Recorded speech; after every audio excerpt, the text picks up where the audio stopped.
Welcome to The Culture. We rest at the pulse of the community, providing all things news, music, fashion, events, and everything that we talk about in between. It's a lifestyle. We are The Culture. Hi, and welcome to another edition of The Culture. Joining us today is Dr. Steve Gallen. Welcome to the show. Good afternoon, Jessica. As always, it's a pleasure to be at home on the culture. Want to continue to support this platform, but also continue to support the efforts that you're doing here at the local, state, and national level. So, continuous accolades, continuous salute to you and your team for staying at the forefront of communication, collaboration, and the culture. Thank you. Thank you, Dr. Gallen. Now, before we start talking about, the kids have gone back to school, I wanted to just touch base with you for a moment. Since the last time we talked, you've been doing some things with your documentary and your books. Just give us a brief update of where you are. Yeah, absolutely. We released part two of Light Found in the Dark, the life story of Dr. Steve Gallen III, that provides an opportunity for individuals to really see the journey that God has provided me to take.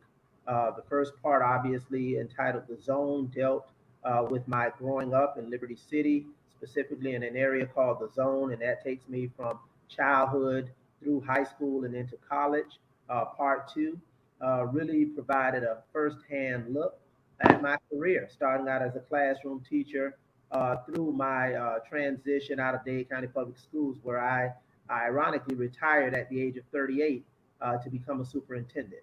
In the process right now of completing production of part three, which is entitled The Fall. That speaks to my experience in New Jersey as a superintendent, the successes that we had, but also the challenges that we faced. And the documentary will culminate with part four, which is called The Phoenix, which speaks to the 2016 campaign and my subsequent election to represent District 1 on the school board, of which I've been tremendously blessed and honored to do so for the past 5 years. Awesome. Keep us in the loop on that. And as I mentioned earlier, we are in the thralls of school opening. Please tell us how it's going. Each year, we make a joke about this, those of us who've labored in education, specifically in public education, whether teachers, principals, administrators. Each year, we make the statement, this has been the best opening ever. So, once again, we have that particular statement that this has been the best opening ever. We had a few bumps and bruises along the way with some issues relative to HVAC. I know in my district, I had a school that had some challenges. We also have some challenges throughout the county, in fact, relative to the provision of mathematics textbooks. This is not a function of the schools. This is a function not even of the district, but quite frankly, this is a function of the process that evolved relative to the adoption of textbooks. You know, there was a very broad narrative at the state level, not simply about health textbooks, but textbooks across the board. So the delayed adoption led to the delayed purchase and procurement, and obviously the delayed delivery to some schools. But schools are receiving books as we speak. I visited 5 schools on yesterday, and I can tell you at each and every school, books were actually being delivered and unpacked. So that was a slight delay that we faced. But overall, very, very excited about the work that our principals, our teachers, our custodians, our food service workers, our bus drivers. We didn't have any narratives relative to transportation this year. So we're very excited because we know that transportation has beleaguered not only Miami-Dade County, but specifically other districts around the state and country. But we're very, very proud of the work that our bus drivers do to get our students who are transported to school on time and most importantly, safe. So all of those areas were clicking on all cylinders. And again, this is a testament to everybody, our parents, our family members, our superintendent, and absolutely the leadership of our board to make sure that our schools have opened very successfully, but most importantly, opened very safely. And we're very proud that we're off to a great start this year. Awesome. Now, I know that you mentioned textbooks.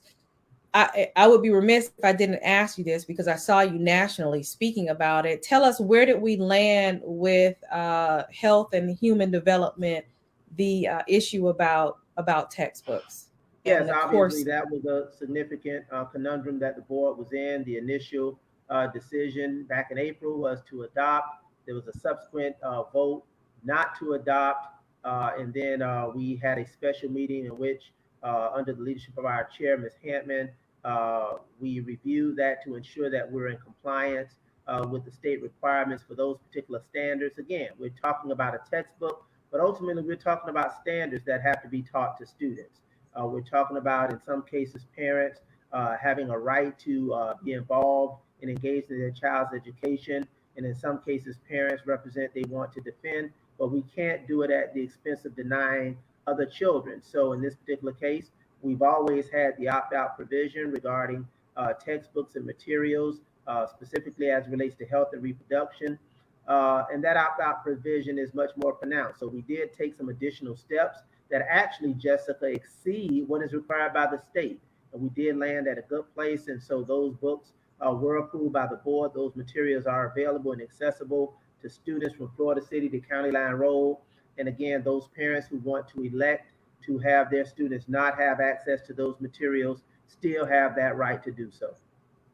And we talked about this in the pre-show, but I remember in 2020 when you came on The Culture and you talked to us about in envisioning this provision that you wanted to be made for students to be able to have meals despite the fact that they weren't in school. And then we see now here in 2022, 2023, this school year, parents are ecstatic about the fact that funding has come and free lunches, free breakfast for the students. Tell us about how did that come about, and just congratulations on it, because it in this downward economy, there is light at the end of the tunnel. So we thank you all for it. But how did it come about?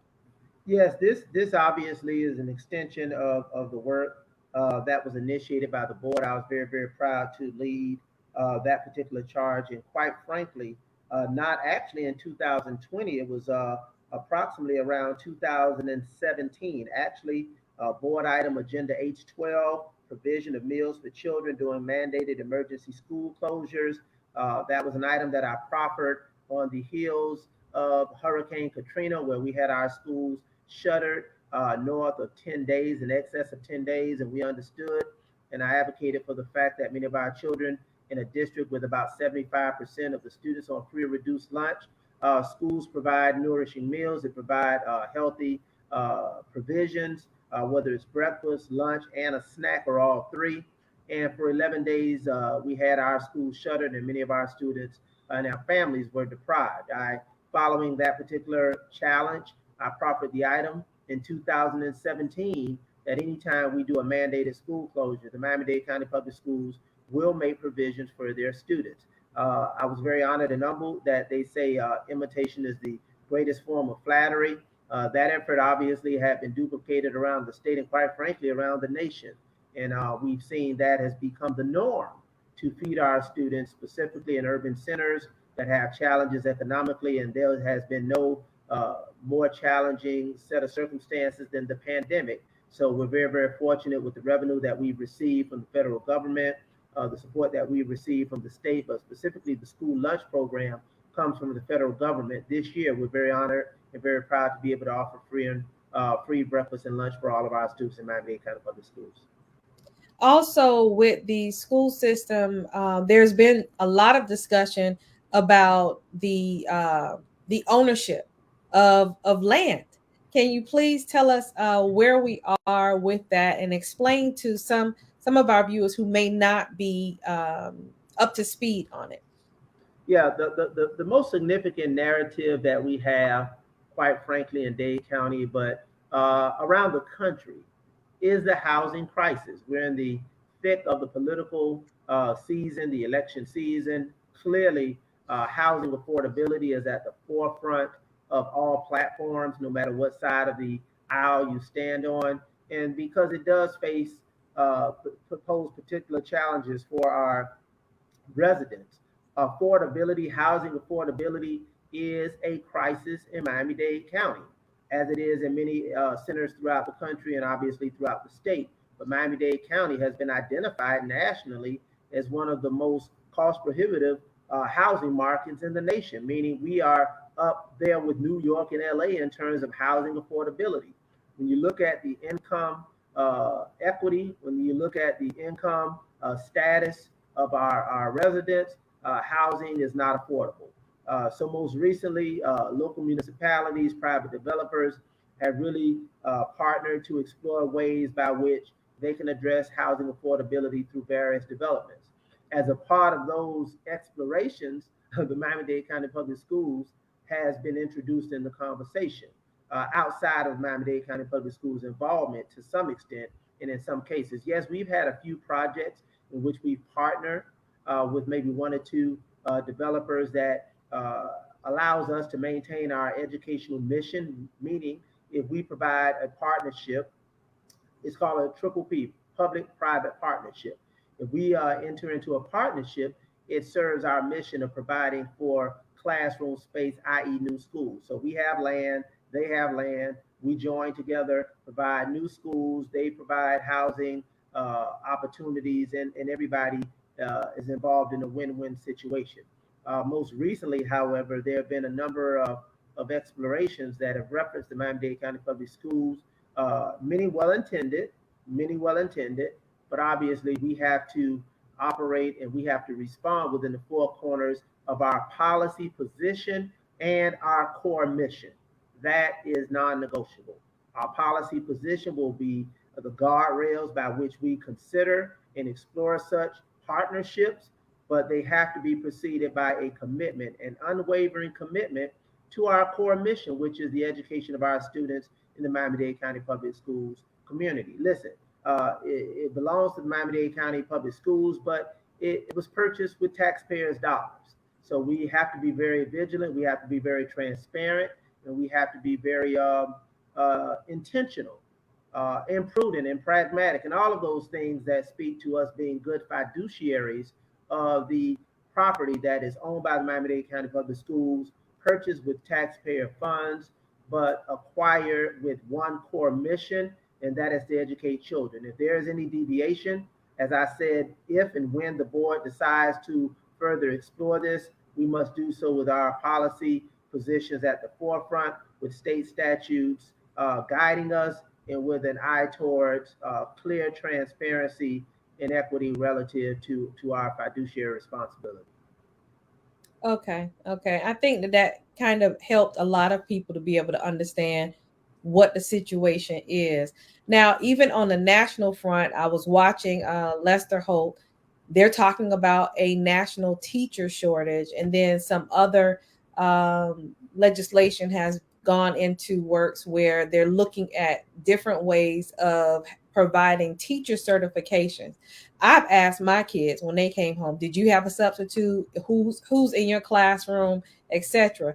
Where is the school board on this national teacher shortage? Is this something that is affecting us locally? Absolutely. This, as you indicated, the school board is not immune to the challenges relative to the teacher shortage that you've indicated. It's not simply at the state level, but it's at a national level.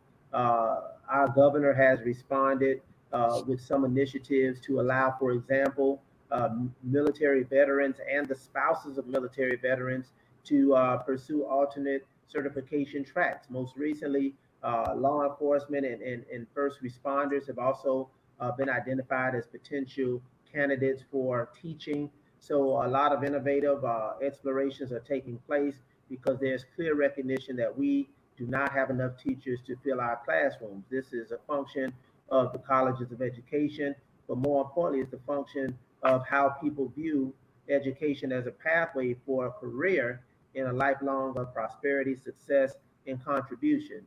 Listen, it was never the profession that any of us had gone into to get rich. I'm an educational purist, Jessica. What does that mean? I left high school to go to FAMU because we brag differently. I went to FAMU to become a teacher. So I went to become a teacher. I majored in English education. I did the field study. I did an internship at Rickards High School in Tallahassee. I came back to start my career. So I am an educational purist. Times are different. But I went into the profession knowing that I was not going to get rich as a teacher. God has blessed me to find other means by which my career was able to elevate, and I made very, very sound investments with whatever I had.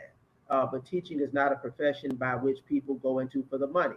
But we need to do a better job of, number one, recruiting teachers, retaining teachers, and rewarding teachers. And that reward cannot simply be a pat on the back. We need to enhance their pocketbooks. So again, our district is now approaching the second iteration of our referendum. That will be an opportunity for us to enhance teacher compensation here at the local level and to augment what is not done at the state level. The state has made some tremendous improvements, but we have to do better because we still rank at the bottom across the nation. And again, our referendum will also provide an opportunity for us to continue to enhance our safety and security strategies at the school and keep all of our children and employees safe. And is there any room where you think you may be considering virtual teachers? I saw that was something that was happening in other states. And actually, there are teachers here in Florida that are teaching classrooms virtually in other states. Is that something that's physical? The students are physically in the classroom and the teacher is in another state. Is that something that you all have looked at? Well, you have in Florida right now, we have the Florida Virtual School program. So it's pretty discrete, it's pretty specific. It's not a blended model that you're kind of referencing, but to some extent that we can, through appropriate provision for funding. It becomes a funding issue. What we realized in the height of the pandemic, when the districts were shuttered and we were virtual, the state of Florida provided that flexibility without impacting funding. That flexibility is not being provided at this time. You have to be physically in a school, in a desk, in a classroom, in front of a teacher to be fully funded. So I would anticipate that with some of the prices that we face outside of Florida virtual, if the state provides an opportunity for us to, as a district, look at some alternate models, I'm sure we would consider that. But I will say that being an educational purist that I am, there's no substitute from a living, breathing person in the front of a student in a classroom, especially students who have academic challenges and are underserved. And to all of you, thank you for joining us. And thank you, Dr. Gallen, for coming by. Come and join us tonight at 6 p.m. right here for another edition of My Two Cents. Grab a drink, get ready for the shenanigans. We're back. We'll see you next time. Thank you so much. Look forward to our next conversation. And congratulations and continued success and blessings for all that you do. Thank you. The Culture is produced and owned by the Culture Media Group and cannot be reproduced or broadcast without written consent. All rights reserved 2022.